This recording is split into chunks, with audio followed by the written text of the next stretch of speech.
Well, good evening and welcome to Tucker Carlson tonight. Among the many lessons those of us watching at home have learned this week, probably not a good idea to humiliate your FBI director on his way out.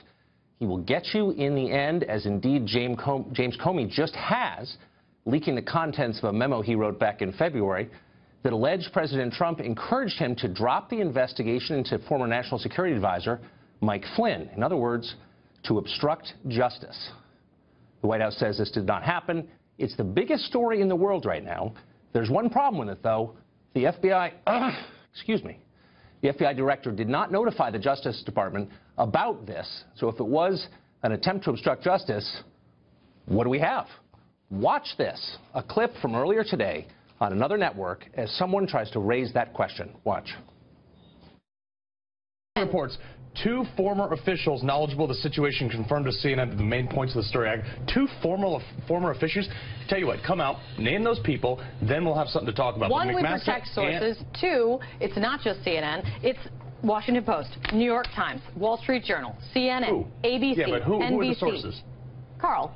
Who are the sources? Oh, because they're hiding behind this anonymity. Oh, and that's what we're seeing. Please, do not even start with me that you're just going to attack sources. Okay, so that what about, is so are you saying McMaster is lying? I'm not saying McMaster is lying. Well, he didn't really answer the question. He didn't answer the question. He said nothing inappropriate. He said, no, that's his opinion. That would be. But that's his opinion. You cannot say, you cannot attack. Yeah. Do not attack the stellar reporters of CNN. Okay. Be skeptical, says the retired Navy SEAL. Be quiet, screams the 33-year-old news anchor, clapping her hands in rage. How dare you question the authorities, in this case the news media? Quote, you cannot attack the stellar reporters of CNN, she says, as if this settles the debate. Now, a lot of cable panels have unfolded like this recently, and that is a shame because, as we noted earlier, the world is a very complicated place, Washington especially. What you think is happening often really isn't happening. Here's what we know. There are an awful lot of people in Washington who would like to remove the president from office, and they're using leaks to do so. What are their motives? In a lot of cases, those are completely unknown. A lot of what you hear and accept uncritically, you ought to question. Take the Russians, for example.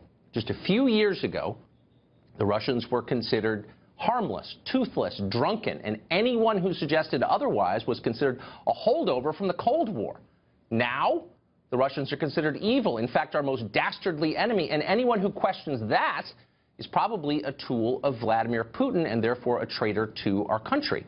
One current member of the House Intelligence Committee put it this way. Why were the Russians in the White House? And I mean that seriously, Willie. They had just attacked our democracy. Their being there is exactly what we have all feared all along, is that Donald Trump would say something to them that is not really in line with U.S. policy. They are not our friends. We should share nothing more than pleasantries, certainly not national security secrets. Well, Congresswoman Stephanie Murphy, she's a Democrat from Florida, went a step further than this. She demanded that the U.S. government stop speaking to Russia at all in any way. Quote, there's no such thing as appropriate contact with a hostile foreign government, she declared. No word on whether she applied that same standard to Barack Obama's recent deal with communist Cuba.